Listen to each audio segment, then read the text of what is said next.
የተለያዩ ስፖርታዊ መረጃዎችን ሊነግረን ደግሞ ሰለሞን አባቡ በድጋሚ እዚህ ስቱዲዮ ከኛ ጋር ተገናኝቷል።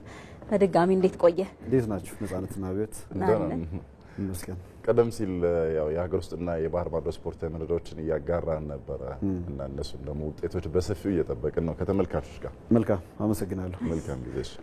መልካም ለአዲስ ቀን ወደ ያዝናቸው የስፖርት ጉዳዮች እናልፋለን። ሲንቄ ባንክ አጋራችን ነው፣ ከልብ እናመሰግናለን። ከመረጃዎቹ ጋር ሰለሞን አባቡ አብራችሁ ቆይታ አደርጋለሁ። የአትሌቲክስ ጉዳይን በማስቀደም እንጀምራለን። አዲሱ የግራንድ ስላም የአትሌቲክስ ውድድር በይፋ ዛሬ በምሽት ላይ በጃማይካ መዲና ኪንግስተን የሚጀመር ይሆናል። አሜሪካዊው የአጭር ርቀት ስኬታማው አትሌትና የአራት ጊዜያት የኦሎምፒክ የወርቅ ሜዳሊያ አሸናፊው ማይክል ጆንሰን ነው ከኦሎምፒክና ከዓለም ሻምፒዮና እንዲሁም ከዳይመንድ ሊግ ውድድሮች ባሻገር አትሌቶች የውድድር አማራጮች ሊኖራቸው ይገባል በሚል ይህንን አዲሱን የግራንድ ስላም የአትሌቲክስ ውድድር እንግዲህ ለማዘጋጀት ሀሳቡን የወጠነው አስቀድሞ ውድድሩ ዛሬ የመጀመሪያ መርሃ ግብሩን ከሚያከናውንባት የጃማይካ ኪንግስተን ከተማ ባሻገር በውድድር ዓመቱ 3 የአሜሪካ ከተሞች ይህንን የግራንድ ስላም የአትሌቲክስ ውድድር የሚያስተናግዱት ይሆናል። ሚያሚ፣ ፊላደልፊያና ሎስ አንጀለስ በቀጣይ በአጭር በመካከለኛና በረጅም ርቀት የሚደረጉትን ይህንን ፉክክር የሚያስተናግዱ ከተሞች እንደሚሆኑ ተገልጿል። በዚህ ውድድር ላይ 5 ኢትዮጵያን አትሌቶችም የሚካፈሉ ይሆናል። ሀጎስ ገብረሕይወት፣ ጥላሁን ኃይሌ፣ ድርቤ ወልተጂ፣ ጽጌ ገብረሰላማና እጅጋዩ ታዬ ናቸው እንግዲህ በዛሬው በኪንግስተን ከዛ ባሻገርም በቀጣይ በሚደረጉት የአሜሪካ 3 ከተሞች ላይ ውድድራቸውን የሚያከናውኑት ለ3 ቀናት ነው ቆይታ የሚያደርገው የኪንግስተን ውድድር። ዛሬ ኢትዮጵያን አትሌቶች የሚጠበቁባቸው 2 ውድድሮች ይደረጋሉ። በ3000 ሜትር ጽጌ ገብረሰላማና እጅጋዩ ታዬ እንዲሁም በ5000 ሜትር ወንዶች ደግሞ ሀጎስ ገብረሕይወትና ጥላሁን ኃይሌ ተካፋይ ይሆናሉ። ለአሸናፊነትም ይጠበቃሉ። በአጠቃላይ 94 አትሌቶች ናቸው እንግዲህ በአራቱም ከተሞች ላይ ይሳተፋሉ ተብሎ የሚጠበቀው ግን 24 በሁለቱም ጾታዎች የሚገኙ 48 አትሌቶች ደግሞ በአራቱም ከተሞች ላይ ተካፋይ ይሆናሉ ተብሎ ይጠበቃል። በድምር የነጥብ ውጤት በየርቀቱ አሸናፊ ለሚሆነው አትሌት ከፍተኛ የገንዘብ ሽልማት ተዘጋጅቷል። እንግዲህ 100,000 የአሜሪካን ዶላር ነው አሸናፊ ለሚሆነው በአንድ ርቀት ላይ ሽልማት የሚበረከተው። በአራቱም ከተሞች ላይ በሚደረገው የግራንድ ስላም ውድድር ላይ በአራቱም ዘርፍ አሸናፊ ከሆነ አንድ አትሌት ደግሞ በድምሩ 400,000 የአሜሪካን ዶላር አሸናፊ ይሆናል። ዛሬ እንግዲህ በይፋ አዲሱ የውድድር ቅርጽ የግራንድ ስላም አትሌቲክስ በኪንግስተን የሚጀመር ይሆናል። ወደ እግር ኳስ መረጃችን እንለፍና የኢትዮጵያ ፕሪሚየር ሊግ እንመለከታለን። የ23ኛ ሳምንት መርሃ ግብሮች በሁለተኛ ቀን ትናንትና በሐዋሳ ዩኒቨርሲቲ ስታዲየም ቀጥለው ተከናውነዋል። በትናንት 3 መርሃ ግብሮች ፋሲል ከነማ፣ ወላይታ ዲቻና የሊጉ መሪ ኢትዮጵያ መድን ተጋጣሚዎቻቸውን ያሸነፉ ቡድኖች ሆነዋል። ጠዋት 3:30 ላይ የተከናወነው የፋሲል ከነማና የወልዋሎ አዲግራት ዩኒቨርሲቲ ጨዋታ በአጼዎቹ 2-1 አሸናፊነት ተጠናቋል። ጌታነህ ከበደና ሸምሰዲን መሐመድ ለፋሲል ከነማ ሁለቱን የአሸናፊነት ጎሎች ያስቆጠሩ ተጫዋቾች ናቸው። ቡልቻ ሹራ ነው ለወልዋሎ ብቸኛዋን የማስዘኛ ጎል ከመረብ ያገናኘው። በተከታታይ በሊጉ 2 ጨዋታዎችን ፋሲል ከነማ ማሸነፍ ችሏል። ከ21 ጨዋታዎችም 30 ነጥቦችን ሰብስቦ 7ኛ ደረጃ ላይ ተቀምጦ እንግዲህ ከአርባ ምንጭ በጎል ብልጫ ደረጃውን መረከብ ችሏል ማለት ነው። ወልዋሎ በቅርብ ጨዋታዎች ላይ መሻሻል እንደነበረው የሚታወስ ነው። እንግዲህ በውድድር ዓመቱ ከፍተኛ የሆነውን 14ኛ ሽንፈት ነው ትናንትና ያስተናገደው። በ9 ነጥብ የሊጉ ግርጌ 18ኛ ደረጃ ላይ አሁንም ተቀምጧል። ሌላኛውን የትናንት ጨዋታ ስንመለከት ቀን 9 ሰዓት ላይ የተከናወነው የወላይታ ዲቻና የመቀለ ሰባ እንደርታ መርሃ ግብር በጦና ንቦቹ 1-0 አሸናፊነት ተጠናቋል። ፍጹም ግርማ ለወላይታ ዲቻ ብቸኛውን አሸናፊነት ጎል አስቆጥሯል። ለተጫዋቹ በፕሪሚየር ሊጉ የመጀመሪያ ታሪካዊ ጎሉ ሆና ተመዝግባለታለች። እንግዲህ ወላይታ ዲቻ ካለፉት ዓመታት የተሻለውን እንቅስቃሴ የተሻለውን የሜዳ ላይ ጥንካሬን በአሰልጣኝ ያሬድ ገመቹ ስር እያሳየ ነው የሚገኘው። ባለፉት 6 ጨዋታዎች የተሸነፈው ቡድን አይደለም። ባለፉት ተከታታይ 4 መርሃ ግብሮች ደግሞ ጠንካራዎቹ ኢትዮጵያ መድንና ቅዱስ ጊዮርጊስን ጨምሮ ማሸነፍ መቻሉ የሚታወስ ነው። ከትናንቱ አሸናፊነት በኋላ ነጥቡን 36 አድርሷል። ወደ ሁለተኛ ደረጃ ከፍ ብሏል። ከመሪው ኢትዮጵያ መድን የ8 ነጥቦች ልዩነት ነው ያለው። ወላይታ ዲቻ ሽንፈት ያስተናገደው መቀለ ሰባ እንደርታ ፈታኝ የሆነ ውድድር ዓመትን እያሳለፈ ነው የሚገኘው። ዘንድሮ ከ4 ዓመታት በኋላ በተቀላቀለበት የኢትዮጵያ ፕሪሚየር ሊግ እንግዲህ ካለፉት 6 ጨዋታዎች 1 ጨዋታ ብቻ ማሸነፍ ችሏል። በ25 ነጥቦች 14ኛ ደረጃ ላይ ይገኛል። ምሽት 12 ሰዓት ላይ የተከናወነውና ተጠባቂ የነበረው ጨዋታ ደግሞ ኢትዮጵያ መድንና ሐዋሳ ከነማን ያገናኘው ጨዋታ ነው። የሊጉ መሪ ኢትዮጵያ መድን አሁንም በአስደናቂ የውጤት ግስጋሴው ቀጥሏል። በመቀመጫ ከተማው መጫወት የጀመረው ሐዋሳ ከተማን 2-1 በሆነ ውጤት ማሸነፍ ችሏል። በውድድር ዓመቱ ከተመለከትናቸው በጣም ድንቅ አቅም ካላቸው ወጣት ተጫዋቾች መካከል መሐመድ አበራ አንደኛው ነው። ለኢትዮጵያ ብሔራዊ ቡድንም በቅርቡ ጥሪ እንደደረሰው የሚታወስ ነው። ትናንትናም የመጀመሪያውን ጎል አስቆጥሯል። እንዲሁም አቡበከር ሳኒም በኢትዮጵያ መድን መለያ የቀድሞ አቋሙን እያሳየ ነው የሚገኘው። በመጀመሪያው አጋማሽ ነው እነዚህ ተጫዋቾች ለመድን ሁለቱን ጎሎች ያስቆጠሩት። ሐዋሳ ከተማ በሁለተኛው አጋማሽ የተሻለ መንቀሳቀስ ችሎ ነበር። ነገር ግን ከሽንፈት አልዳንም። ጨዋታው በኢትዮጵያ መድን 2-1 አሸናፊነት ተጠናቋል። በውድድር ዓመቱ መጀመሪያ ላይ በጣም ደካማ የሆነ ውጤት እንደነበረው ይታወሳል። የአሰልጣኝ ገብረመድህን ኃይሌው ኢትዮጵያ መድን ግን በሂደት የተለየ የጨዋታ መልክ የተለየ ጥንካሬውን ማሳየት ችሎ ትናንትና ሶስተኛ ተከታታይ ድሉን በሊጉ ማስመዝገብ ችሎ ነው እንግዲህ በ44 ነጥብ ሊጉን እየመራ የሚገኘው። 3 ጨዋታዎችን ብቻ ተሸንፈዋል። በቀጣይ ከወልዋሎ ከአዳማና ከኢትዮ ኤሌክትሪክ ይጫወታል። ሐዋሳ ከተማ ደግሞ ፈታኝ በጣም ደካማ የሚባለውን የውድድር ዓመት እያሳለፈ ይገኛል። እንግዲህ በውድድር ዓመቱ 9ኛ ሽንፈቱን አስተናግዶ በ20 ነጥቦች በወራጅ ቀጠናው 15ኛ ደረጃ ላይ ተቀምጧል። ከባድ መርሃ ግብሮች በቀጣይ ይጠብቁታል። ኢትዮ ኤሌክትሪክ፣ ወላይታ ዲቻና ኢትዮጵያ ንግድ ባንክ ደግሞ ተጋጣሚዎቹ ይሆናሉ። የዛሬ መርሃ ግብሮችን በሊጉ እንመልከት። በ23ኛው ሳምንት 2 ጨዋታዎች ዛሬ ይደረጋሉ። ቀን 9 ሰዓት ላይ ባህር ዳር ከተማ ከስሁል ሽረ የሚያደርጉት ጨዋታ ተጠባቂ ነው። እንዲሁም 12 ሰዓት ላይ ደግሞ መቻል ከኢትዮጵያ ቡና ጋር ይጫወታሉ። በሳምንቱ ከሚጠበቁ ጨዋታዎች መካከል የ12 ሰዓቱ የመቻልና የኢትዮጵያ ቡና ጨዋታ አንደኛው ነው። እንግዲህ ባህር ዳር ከተማ በሸገር ከተማ ተሸንፎ ከኢትዮጵያ ዋንጫ ውጭ መሆኑ የሚታወስ ነው። ደረጃውን ወደ ሁለተኛ ለማሻሻል በሊጉ በዛሬው ጨዋታ ላይ ማሸነፍ ይጠበቅበታል። ግን ስሁል ሽረም አሁንም ላለመውረድ ትግል ውስጥ ያለ ቡድን ስለሆነ ለባህር ዳር ከተማ ቀላል ተጋጣሚ አይሆንም። በሌላኛው ጨዋታ ደግሞ መቻል ዘንድሮ ብዙዎች ለዋንጫ አሸናፊነት የጠበቁት ቡድን ቢሆንም ባለፉት 8 የሊጉ ጨዋታዎች ላይ ግን ማሸነፍ የቻለ ቡድን አይደለም። ዛሬ የሚገጥመው ኢትዮጵያ ቡና ደግሞ በአንጻሩ በ6 ጨዋታዎች አልተሸነፈምና ዛሬ ካሸነፈ ኢትዮጵያ ቡና ደረጃውን ወደ ሁለተኛ ከፍ የሚያደርግበት ስለሆነ ለሁለቱም በጣም ወሳኝ ጨዋታ ይሆናል። የኢትዮጵያ ሴቶች ፕሪሚየር ሊግን እንመልከት። የ19ኛ ሳምንት መርሃ ግብሮችን የሴቶች ፕሪሚየር ሊግ በሐዋሳ እያስተናገደ ነው የሚገኘው። ትናንትና 2 ጨዋታዎችን አከናውኗል። መሪው ኢትዮጵያ ንግድ ባንክ ለተከታታይ ሁለተኛ ጊዜ ነጥብ ጥሏል።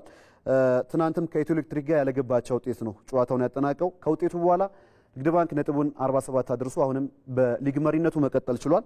ጠንካራ ሆኖ ትናንትና ንግድ ባንክ ነጥብ ያስጣለው ኢትዮ ኤሌክትሪክ በ32 ነጥቦች 4ኛ ደረጃ ላይ የተቀመጠው ቡድን ነው። በሁለተኛው የትናንት ጨዋታ ሲዳማ ቡናና አዳማ ከተማ 1-1 በሆናቸው ውጤት ነው የተለያዩት። ሐዋሳ ላይ ቤዛዊት ንጉሴ ለሲዳማ ቡና እንዲሁም ሄለን መለሰ ለአዳማ ጎሎችን አስቆጥሯል። ከውጤቱ በኋላ ሐዋሳ ከተማ በሴቶች ፕሪሚየር ሊግ የዚህ ሳምንት መርሃ ግብሩን እስከሚያከናውን ድረስ ሲዳማ ቡና ነጥቡን 34 አድርሶ ወደ ሁለተኛ ከፍ ብሏል። እንዲሁም አዳማ በ20 ነጥቦች ደግሞ 9ኛ ደረጃ ላይ ይገኛል።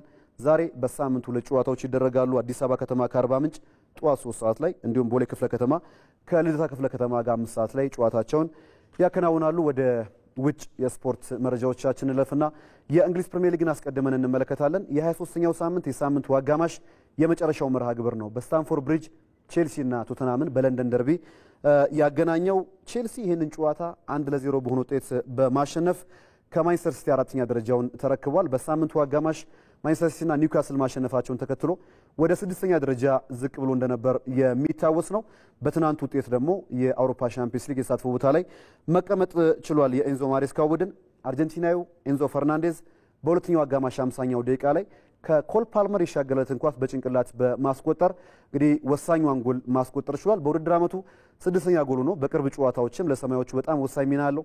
ለአርጀንቲና ብሔራዊ ቡድንም በሀገራት ማጣሪያ ላይ የተለየ ሚናውን ሲወጣ እንደነበር እናስታውሳለን። ኮል ፓልመር በቅርብ ጊዜያት ከጎል ርቆ ጎል ለሆኑ ኳሶችን አመቻችቶ ያቀበለ አልነበረም። ትናንትና በውድድር ዓመቱ ግን 9ኛ ጎል ለሆኑ ኳስ አመቻችቶ ማቀበል የቻለበትን ቁጥር ማስመዝገብ ችሏል። ቼልሲ በሁለቱም አጋማሾች ላይ የተሻለ የሆነውን እንቅስቃሴ ትናንት ማሳየት ችሏል። በተለይ በመጀመሪያው አጋማሽ ላይ ጎል ማስቆጠር ይጠበቅበት ነበር። በጣም ወደ ጎል ከመቅረቡ የተነሳ ኒኮላስ ጃክሰን፣ ሳንቾ፣ ፓልመርና ጉስቶ በጣም ያለቀላቸው እድሎችን ነው እንግዲህ በመጀመሪያው አጋማሽ ላይ ያባከኑት። ቼልሲ 52 ነጥብ ደርሶ 4ኛ ደረጃ ላይ ተቀምጧል። ቶተናም ግን በጣም ደካማ የሆነ የውድድር ዓመቱን እያሳለፈ ነው የሚገኘው። 14ኛ ደረጃ ላይ ነው የሚገኘው በ34 ነጥቦች።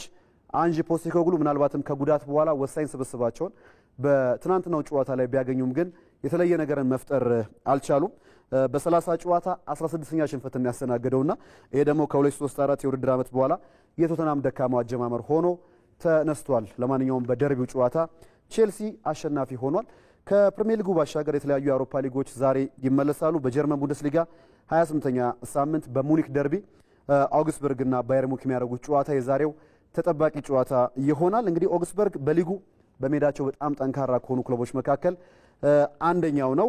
ባለፉት 11 ጨዋታዎችም ሽንፈት አላስተናገደምና ስለዚህ ይሄ ቁጥር ዛሬ ለሙኒክ ፈታኝ እንዲሆን አስቀድሞ ግምቶችን አግኝቷል። ቪንሴንት ካምፓኒ የባየር ሙኒኩ አሰልጣኝም በጣም ጠንካራውን ቡድን በቅርብ ጊዜያት ባየር ሙኒክን የሚፈትነውን ክለብ ነው የምንገጥመው፣ ስለዚህ በተለየ የስነ ልቦና ዝግጅት ለጨዋታው መቅረብ አለብን የሚል ሀሳቡን ሰጥቷል። ባየር ሙኒክ 65 ነጥቦችን ይዞ ነው ቡንደስሊጋውን የሚመራው። ከተከታዩ ባየር ሊቨርኩሰን የ6 ነጥብ ልዩነት ብቻ ነው ያለው። ስለዚህ በቀጣይ ጨዋታዎች ላይ ማሸነፍ የማይችል ከሆነ ምናልባትም ቀጣይ ፈታኝ ሊሆንበት ይችላል የሊጉን ዋንጫ ለማሸነፍ። በዛሬው ጨዋታ ላይ አልፎንሶ ዴቪስ፣ ዳዮት ኦፓሜካኖ፣ አሌክሳንደር ፓቭሎቪች፣ ማኑኤል ኑዌር እና ኪንግስሌ ኮማን በጉዳት ምክንያት ባቫሪያኖችን የሚያገለግሉ ተጫዋቾች እንደሆኑ ተገልጿል። ምሽት ላይ ጨዋታው የሚደረግ ይሆናል። ወደ ሀገር ውስጥ ጉዳያችን እንመለስ። በዝርዝር ወደምንመለከተው እንግዲህ በቅርብ ጊዜያቶች በኢትዮጵያ እግር ኳስ ላይ ከታዩ በጣም ድንቅ የእግር ኳስ ክህሎት ካላቸው ተጫዋቾች መካከል አቡበከር ናስር አንደኛው ነው። ወደ ደቡብ አፍሪካ ሊግ አቅንቶ አሁን ላይ በሱፐር ስፖርት ዩናይትድ ነው ጨዋታውን እያከናወነ የሚገኘው።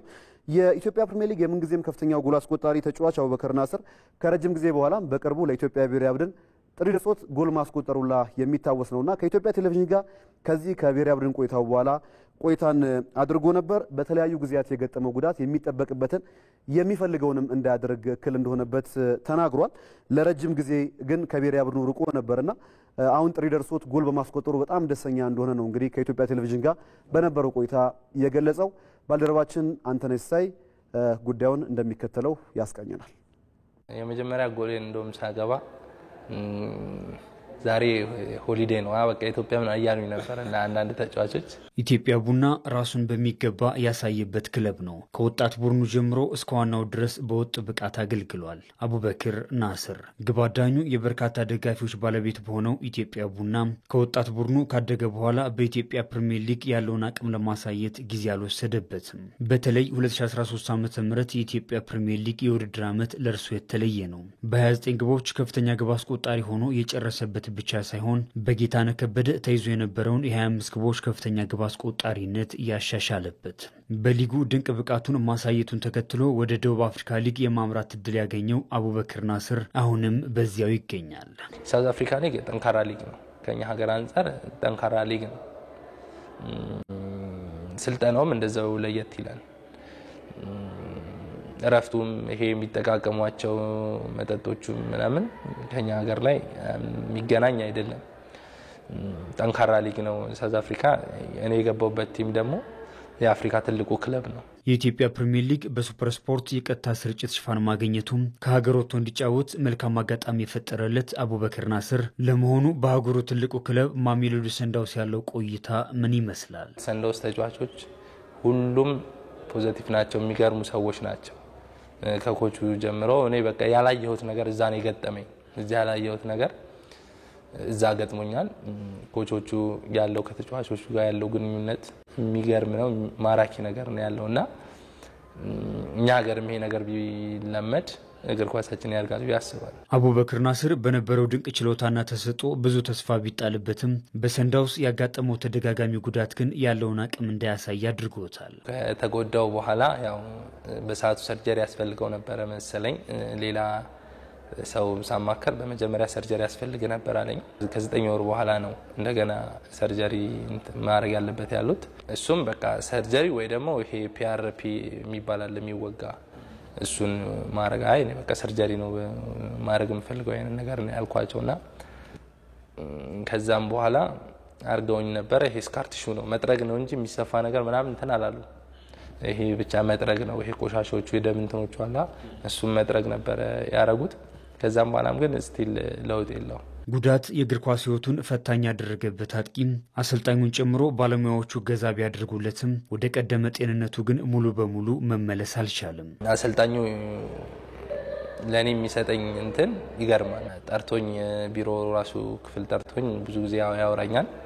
ግን አንድ ቀን ያለኝ ነገር እዚህ ሀገር ላይ ኮከብ ተጫዋች ማሸነፍ ትችላለህ ምናምን ብሎኝ በቃ እንትን ብሎኝ ነበረ።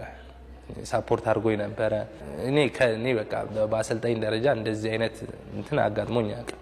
ማሜሎዲ ሰንዳውስ ላለበት ዓለም አቀፍና አህጉር አቀፍ ጨዋታዎች ማስመዝገብ የሚችለው 5 የውጭ ተጫዋቾችን ብቻ በመሆኑ የቀድሞው የኢትዮጵያ ቡና አጥቂም በውሰት ወደ ሱፐር ስፖርት ዩናይትድ እንዲያመራም ሆነ። መሄድ አልፈለኩም ነበር። ያልፈለኩበት ምክንያት ከጤና አንፃር ነው። እኔ ማገገም እፈልጋለሁ የሚል ነገር ነበር ከሰንዳውስ ጋር ያወራሁት ሰንዳውስም ያው እኛ ትሪትመንት እናደርጋለን እዚህ ቁጭ ከምትል እዛ ተጫውታ ድጋሚ ትመለስ ይሻላል የሚል ነገር ነበር እንትን ያሉኝ ግን መሄድ አልፈለኩም ምክንያቱም እዛም ሄጄ ቁጭ ነው የምለው አይነት ነገር ነው ያልኩት እዛም ሄጄ እንዳልኩት ነው ጉዳቶች አስቸግረውኝ ከሰንዳውስ ጋር ያለኝ ውል እንደተጠናቀቀ አማራጮችን ልመለከት ይችላል ያለው አቡበክር ናስር በቅርቡ ከረጅም ጊዜ ጉዳት በኋላ በተመለሰበት የኢትዮጵያ ብሔራዊ ቡድን በዓለም ዋንጫ ማጣሪያ ጅቡቲ ላይ 3 ግቦችን በማስቆጠር ሃትሪክ መስራቱም ይታወሳል። ከግብጽ ጋር ነው የመጨረሻ ጨዋታ 2-0 ያሸነፍነው ጨዋታ ነው የተመለስኩትም ደግሞ ከግብጽ ጋር ነው ከ2 አመት ምናምን በኋላ ነው መሰለኝ እና ረጅም ጊዜ ነበረ በናሽናል ቲም ወደ ናሽናል ቲም መመለሴ በጣም ደስ ብሎኛል በዚህ አጋጣሚ ኮቾቹ የፌዴሬሽን ኃላፊዎችም እነ ኢሳያስ ጭራ ባህሩ ኮች ስታፎቹ ማመስገን ፈልጋለሁ ምክንያቱም 2 አመት ሙሉ የት ነበር ያው ጫናዎች ይመጡባቸዋል የታይታችሁት ነው ያስፈራ እንትን ያላችሁት የጠራችሁት የሚል ከሚዲያዎችም ጥያቄ ተነስቶባቸዋል አግባብ ጥያቄ ነው የተነሳባቸው ከዛ በኋላ ግን ኃላፊነት ወስደው አሰልፈውኛል ሁለቱም ጨዋታ ላይ በሁለተኛው ጨዋታ ላይ ሃትሪክ ሰርቻለሁ ያው እነሱንም አላሳፈርኩም በያስባል የአቡበከር ናስርን ሀሳብ ነበር የሰማነው በቀጣይም እንግዲህ የሳካ እግር ኳስ ህይወት እንዲገጥመው እንመኝለታለን የአዲስ ቀን የስፖርት መረጃዎቻችን ይቀጥላሉ ቀጣይ አጫጭር ጉዳዮችን እንመልከት እንግዲህ ትናንት የእንግሊዙ ቡድን አርሰናል በቀጣይ ጨዋታዎቹ ላይ መጥፎ የተባለውን ዜና ይፋ አድርጓል ከሪያል ማድሪድ ጋር በአውሮፓ ቻምፒየንስ ሊግ ሩብ ፍጻሜ ለመጫወት ክለቡ የ5 ቀናት ቀሪ ዕድሜ ብቻ በቀረው ሰዓት ነው የብራዚል ተከላካይ ጋብሪኤል ማጋሌሽ እስከ ውድድር ዓመቱ መጨረሻ ድረስ በጉዳት ከጨዋታዎች ውጭ መሆኑ የተገለጸው ለደጋፊዎቹ በጣም መጥፎ ዜና ሆኗል እንግዲህ በተለያዩ ማህበራዊ ድረገጾች ላይ ይሄ ሐሳብ ሲንሸራሸር ነበር በፕሪሚየር ሊጉ ነው ባሳለፍነው ማክሰኞ በለንደን ደርቢ አርሰናል ፉልሃምን 2-1 ባሸነፈበት ጨዋታ ላይ 15ኛው ደቂቃ ላይ ብራዚላዊ መሃል ተከላካይ ጋብሪኤል ማጋሌሽ በጡንቻ መሻሻብ ጉዳት ምክንያት ተቀይሮ ከሜዳ የወጣው እንግዲህ በቀጣይ ቀዶ ጥገና ያደርጋል ብሏል ክለቡ በዚህ ምክንያት የአውሮፓ ቻምፒየንስ ሊግ የደርሶ መልስ ጨዋታዎችን ጨምሮ በቀጣይ እስከ ውድድር ዓመቱ አርሰናል በሚሳተፍባቸው መርሃ ግብሮች በሙሉ የዚህን የብራዚላዊ ተከላካይ ግልጋሎትን እንደማገኝ ተገልጿል ዘንድሮ በፕሪሚየር ሊጉ ብቻ በ30 መርሃ ግብሮች ውስጥ 28 ጨዋታዎች ላይ ሜዳ ተገኝቶ ለአርሰናል መጫወት ችሏልና 25 ጎሎችን ብቻ ነው በሊጉ አርሰናል እስካሁን ያስተናገደው ለዚህ ዝቅተኛ ቁጥር በመከላከሉ ረገድ ላይ የሳሊባና የጋብሪኤል ማጋሌሽ ድንቅ ጥምረት ነው እንግዲህ እንደ ትልቅ ጥንካሬ የሚነሳው ይሄን ጥምረት ነው በትልቁ ጨዋታ ላይ በሪያል ማድሪድ መርሃ ግብር አርሰናል የሚያጣው ቁጥሮችን ስንመለከት ነበር ወደ አርሰናል ከመጣ በኋላ ጋብሪኤል ማጋሌሽ ከፈረንሳዩ ቡድን 160 ጨዋታዎችን ነው ያደረገው በተለያዩ ምክንያቶች ከጉዳትና ከተለያዩ ጉዳዮች ጋር በተያዘሙ 22 ጨዋታዎች አልፈውታል እንግዲህ በ160 ጨዋታዎች አርሰናል 64 በመቶ የማሸነፍ ንጽጻሪ ያለው ጋብሪኤል ማጋሌሽ ቋሚ ተሰላፊ በሆነበት ጊዜ ላይ ግን በ22ቱ ጨዋታዎች ላይ እሱ ባልነበረበት ጊዜ 41 በመቶ ብቻ ነው የማሸነፍ ንጽጻሪ ያለው ይሄ ተጫዋቹ ምን ያክል አስፈላጊ እንደሆነ እንግዲህ ቁጥሮች በሚገባ ይነግሩናል እስከ ውድድር ዓመቱ መጨረሻ ድረስ አርሰናል የማያገኘው ተጫዋች ይሆናል ምናልባትም ከጋብሪኤል ማጋሌሽ ባሻገር በፉልሃሙ ጨዋታ ላይ ጁሊያን ቲምበር በተመሳሳይ ጉዳት አስተናግዶ መውጣቱ የሚታወስ ነውና ግን አሰልጣኙ ከዛ ጨዋታ በኋላ በሰጡት ሐሳብ ምናልባትም ከማጋሌሽ በተቃርኖ ቀለል ያለ ጉዳት ሊሆን ይችላል ስለዚህ በቀጣይ መርሃ ግብሮች ላይ ልንመለከተው እንችላለን ብሏል ኔዘርላንዳዊን ተከላካይ ስለዚህ ከኤቨርተን ጋር በለተቀዳሚ አርሰናል በሚያደርገው ጨዋታ ሊሰለፍ የሚችልበት እድል አለ ካላፊዮሪ በጣሊያን ካምፕ በነበረበት ሰዓት ላይ በአውሮፓ ኔሽንስ ሊግ ውድድር ላይ ጉዳት አስተናግዷል በተመሳሳይ የኤቨርተኑና የመጀመሪያው ዙር የሪያል ማድሪድ ጨዋታ በቻምፒየንስ ሊግ ሊያልፈው እንደሚችል ተገልጿል ቤን ዋይት ሌላኛው ጉዳት ያለበት ተጫዋች ነው ምናልባት ጋብሪኤል ማጋሌሽ አለመኖሩን ተከትሎ ከሳሊባ ጋር ከዚህ ቀደም ሲያጣምሩት እንደነበር ይታወሳል ሚኬል አርቴታና ከጉዳት ከተመለሰ በኤቨርተኑ ጨዋታ ላይ ፊትነሱ ይታያል ተብሏል ቤን ዋይት አንደኛው የሳሊባ አጣማሪ ሊሆን የሚችልበት እድል አለ ተብሏል ነገር ግን ጋብሪኤል ማጋሌሽ እስከ ውድድሩ ዓመቱ መጨረሻ ድረስ በአርሰናል መለያ የማንመለከተው ይሆናል ሌላኛውን ጉዳይ ስንመለከት ጣሊያናዊው ስኬታማው አሰልጣኝ ካርሎ አንቸሎቲ በታክስ ማጭበርበር ጉዳይ በቀረባቸው ክስ ምክንያት ትናንት በማድሪድ ከተማ በፍርድ ቤት ቀርበው ስለ ጉዳዩ ማብራሪያ ሰጥተዋል ተብሏል የ60 ዓመቱ ካርሊቶ ከምስል መብትና ተያዥ የገቢያቸው ጉዳይ ጋር በተያዘ ታክስ አጭበርብሯል ብሏል የስፔን መንግስትና ከዚህ ጋር በተያዘ ባለፉት ወራት ጉዳያቸው በፍርድ ቤት ሲታይ እንደነበር የሚታወስ ነው ምናልባትም ካርሎ አንቸሎቲ ስኬታማው የእግር ኳስ አሰልጣኝ ጥፋተኛ ከተባሉ እስከ 4 ዓመት የሚደርስ የእስር ቅጣት ሊጠብቃቸው ይችላል ተብሏል። ከዚህ ቀደም በእርግጥ እንደዚህ ትልቅ ስም ባላቸው ተጫዋቾችና አሰልጣኞች ላይ የታክስ ማጭበርበር ተነስቶ ጥፋተኛም ተብለው የእስር ቅጣቱ ወደ ገንዘብ ተቀይሮ እንደነበር የሚታወስ ነው። በተመሳሳይ ለካርሊቶ ይሄ ካልሆነ የስፔን መንግስት በጣም ከጨከነ በእስር ልንመለከታቸው እንችላለን ማለት ነው።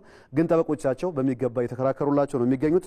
እስከ 1.1 ሚሊዮን ዶላር ድረስ ካርሎ አንቸሎቲ መክፈል የነበረባቸውን አጠቃላይ የገቢ ጉዳይ ለስፔን መንግስት እንዳልከፈሉና ይሄም ጥፋተኛ እንዳደረጋቸው ተገልጿል። የ5 ጊዜያት የአውሮፓ ሻምፒየንስ ሊግ የዋንጫ አሸናፊ ናቸው። ይሄንን የትኛውም አሰልጣኝ እስካሁን አላደረገውምና እሳቸው አሁን ከሚነሳባቸው የታክስ ማጭበርበር ጉዳይ ጋር በተያያዘ ፍጹም ስህተት ነው፣ ይሄን አላደረኩም የሚል ሀሳባቸውንም በተደጋጋሚ በእሳቸውም በወኪላቸው አማካኝነትም እየሰጡ ነው የሚገኘው። ትናንትና ግን ለተጨማሪ ጊዜ ጉዳያቸው በማድሪድ ፍርድ ቤት ታይቷል። ለአዲስ ቀን የያዝናቸው የስፖርት ጉዳዮቻችን ይሄን ይመስላሉ። ከመረጃዎቹ ጋር ሰለሞን አባቡ ነበርኩኝ።